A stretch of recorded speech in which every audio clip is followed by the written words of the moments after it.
Speaking of being back, Josh Gordon Flash is back with the Seahawks. Now, the conversation around Josh Gordon has always been incredibly talented. Okay, the Flash is incredibly talented. When he's at Cleveland, incredibly talented, just couldn't get right.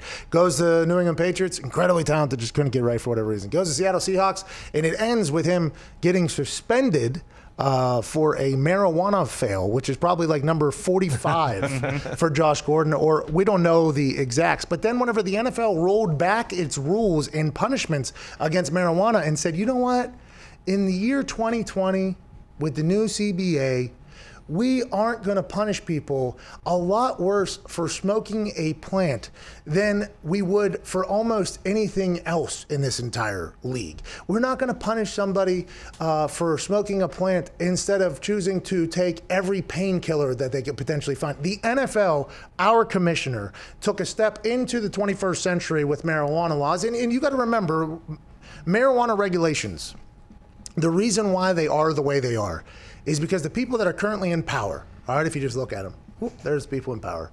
You know who they are. I don't have to individually name them, but the people in power, they were introduced to marijuana from a group of humans called the hippies, okay?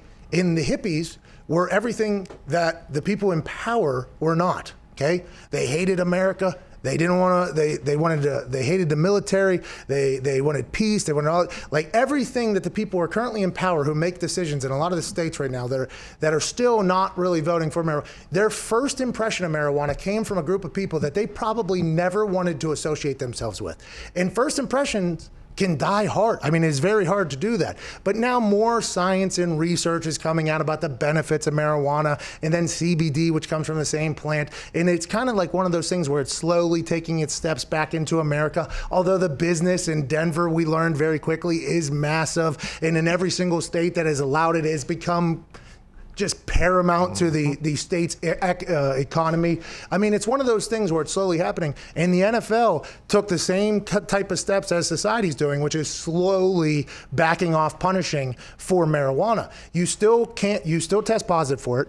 You still have to do something, but they will no longer suspend people for marijuana fails. And I would assume in the next couple years, as more states realize, like, oh, hey, you know, like alcohol and tobacco, the thing that direct contribution to cancer and direct contribution to bad decisions for some people, not all people, by the way, some people can handle things.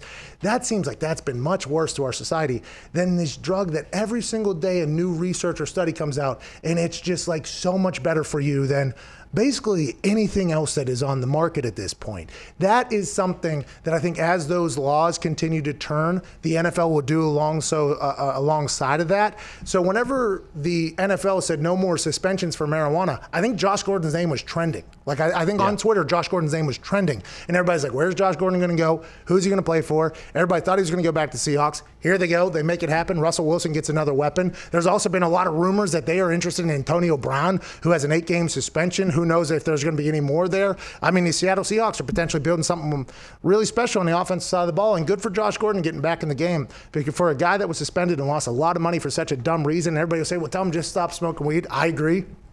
I was in the substance of abuse program after an alleged incident, and I was drug tested 8 times a month for 27 months. I mean, it was a very rigorous program that you literally just kind of have to sit at home all by yourself for 27 months so you don't fail it. A lot of people end up in that program for the rest of their careers. People don't get out. The fact that I got out was almost like a surprise to people. So Josh Gordon has definitely fucked up. Josh Gordon has definitely made decisions that he shouldn't make that has affected his career. But now that the NFL is catching up with the rules and basically saying, hey, we're not going to kick you off the field anymore. You can't do it. We're still going to test for it. We'll fine you, but you can still play. I think the Seattle Seahawks are thankful for that, and I think Russell Wilson's very excited about that. Do you think there was actual interest from other teams, or do you think a lot of GMs still see him as just like a huge question mark and problem, so he was always going to go somewhere where they knew like kind of how to deal with him? Yeah, so I don't think he was ever going to go back to Cleveland, right? New GM there, Andrew Berry. I don't think he was ever going to go there. I would assume that only places that knew him would bring him in. And I don't know, would Matt Patricia know him? No. New England probably no. Probably not again, right? No. What I'm saying, though, is somebody leaving New England and potentially Flores, maybe? B-Flow? Yeah, maybe B-Flow down in Miami. So maybe there was – I think it would have to be – especially in the world that we're in now.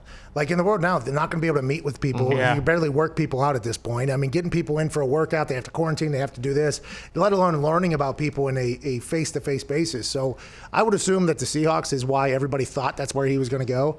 And I bet you Pete Carroll was very pumped to get him back. There was a couple games last year where he was deep down the center, big-time catch. There's always those flashes and potential and like what could he become? And then all of a sudden a stupid suspension would happen. It's like, well, we'll never find out. Now we'll get a chance to find out, even though he's a little bit older. No, and I think that it's good for them because it gives probably a chance for Lockett to go into the slot, and then him and Metcalf could be on the outside. So hey, how about that catch? By the way, Metcalf, what an animal. Yeah. How about that catch that Lockett? Oh yeah, In that the Rams? corner from Russell Wilson, rolling left cross body.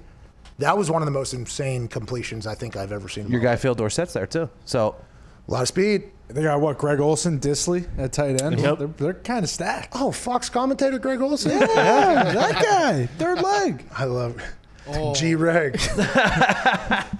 They got a team. Yeah. Hey, they got a team. they got a team. And Clowney.